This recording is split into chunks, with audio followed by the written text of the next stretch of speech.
É isso aí, pessoal. Bom dia, boa tarde, boa noite.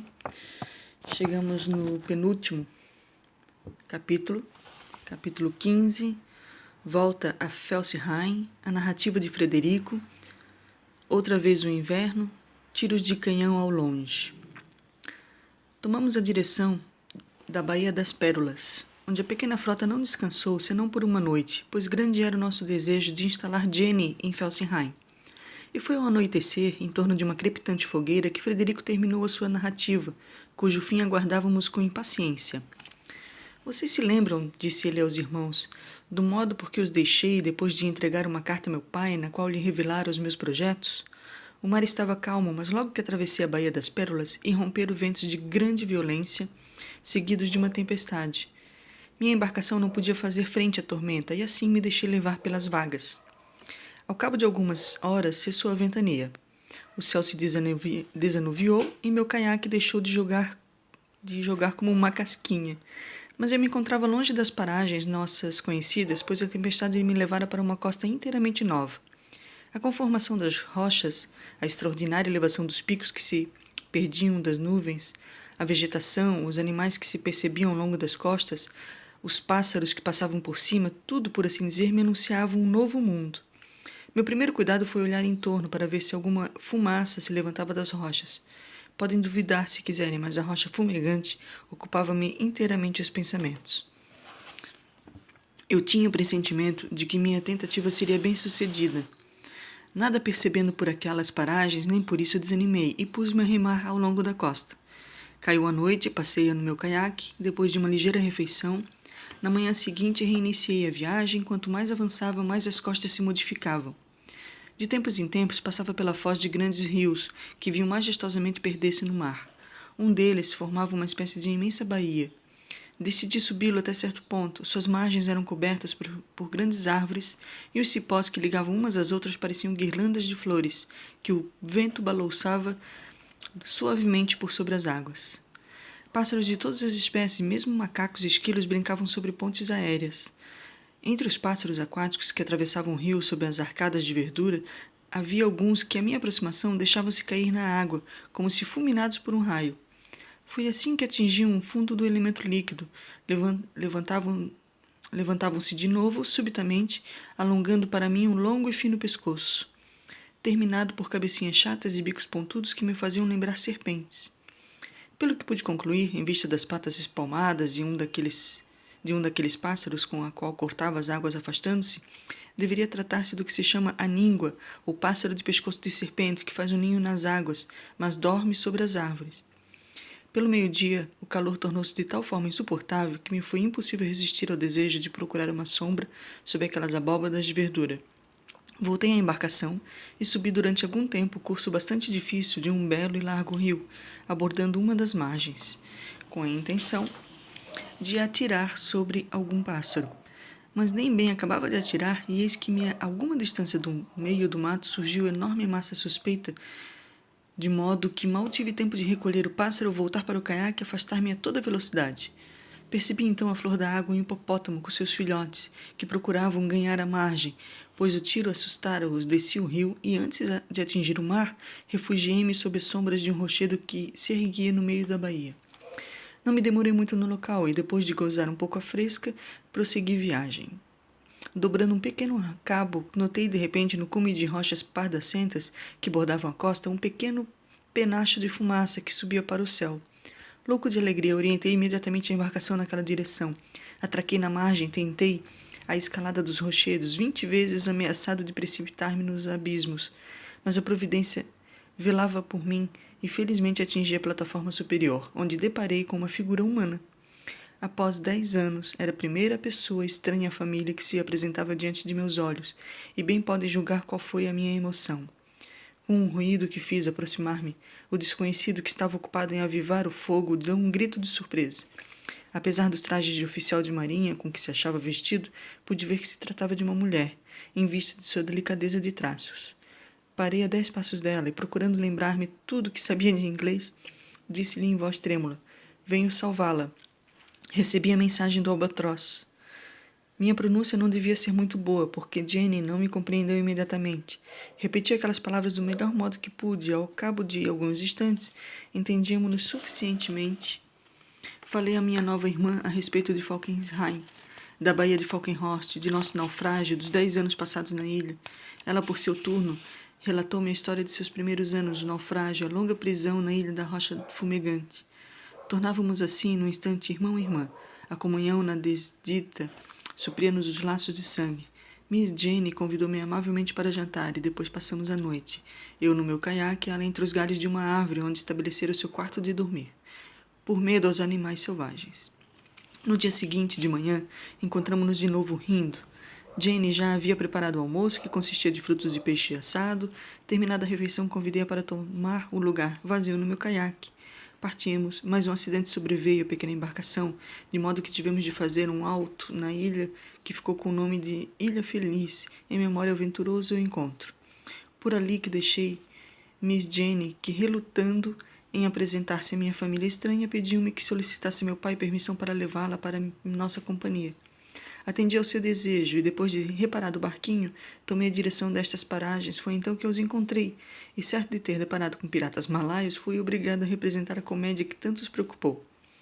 Está tudo muito bem, mas agora desejamos conhecer a história da nossa irmã, gritou Rudley.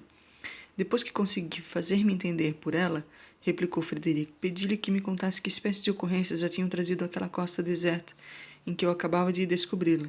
Contou-me que nascera na Índia, filha de pais ingleses. Seu pai, depois de ocupar o posto de major na Grã-Bretanha, obteve o comando de uma importante praça naquela colônia. O comandante Montrose teve a infelicidade de perder a mulher poucos anos após o casamento. Então ele próprio se incumbiu da educação da filha e, não contente em ensiná-la a brilhar em sociedade, desejou-a transformar em moça robusta e corajosa, capaz de enfrentar o perigo e vencê-lo. Aos 17 anos, Jenny manejava tão bem o fuzil que conseguiu abater uma águia. E estava tão à vontade a cavalo na savana como no salão do pai, onde sua graça e suas maneiras elegantes encantavam os convidados. Tendo sido comandante Montrose promovido a coronel, recebeu ordens para voltar à Inglaterra, juntamente com parte de seu regimento. Tal circunstância forçou a separar-se momentaneamente da filha, mas fez com que ela partisse quase ao mesmo tempo em outro navio. Os primeiros dias de viagem foram deliciosos, mas a meio caminho irrompeu uma terrível tempestade sobre o barco em que viajava Jenny. Tratava-se de uma tempestade mais ou menos como a que nos atingiu há 10 anos, trazendo-nos para cá e que arremessou o navio inglês contra os escolhos. Miss Jenny conseguiu alojar-se numa chalupa superlotada de passageiros, a qual não tardou a sossobrar. De todos, só ela conseguiu salvar-se. As vagas abandonaram-na, semi-consciente, ao pé do rochedo em que a encontrei. A pobre jovem alojou-se sob o abrigo de um rochedo e, estendendo-se na areia, dormiu durante, ao que pensa, umas 24 horas. Ali passou muitos dias, entregue a um sombrio desespero e sem outro alimento além dos ovos de pássaros encontrados entre as rochas. Reaparecendo o sol e acalmando-se o mar, pensou ela que os outros navios poderiam passar por aquelas paragens.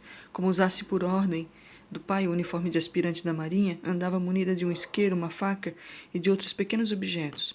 Logo reuniu-se pedaços de madeira no alto do monte, acendeu o fogo que jamais deixava extinguir-se, na esperança de que o sinal algum dia fosse percebido.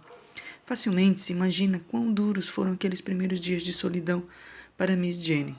Via-se obrigada a lutar contra a fome e todos os perigos do deserto, como se sentia feliz pela educação semi-masculina que o pai lhe dera.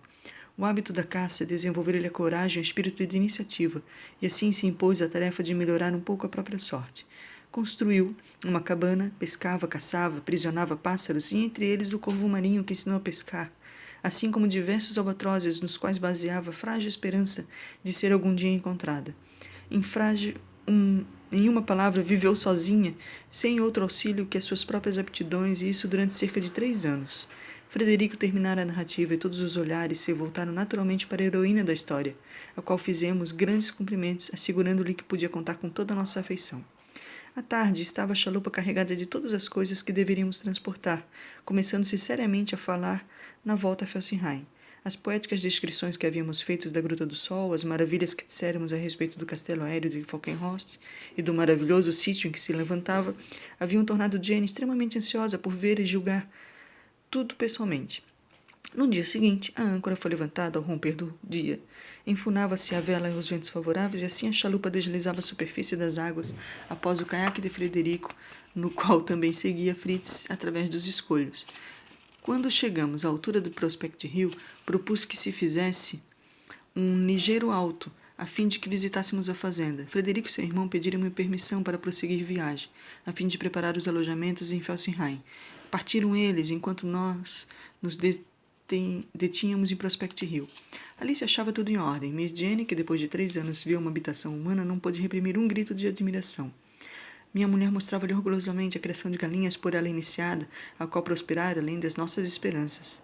Depois voltamos à chalupa e fomos fazer uma visita à Ilha do Tubarão, onde se encontrava a criação de coelhos.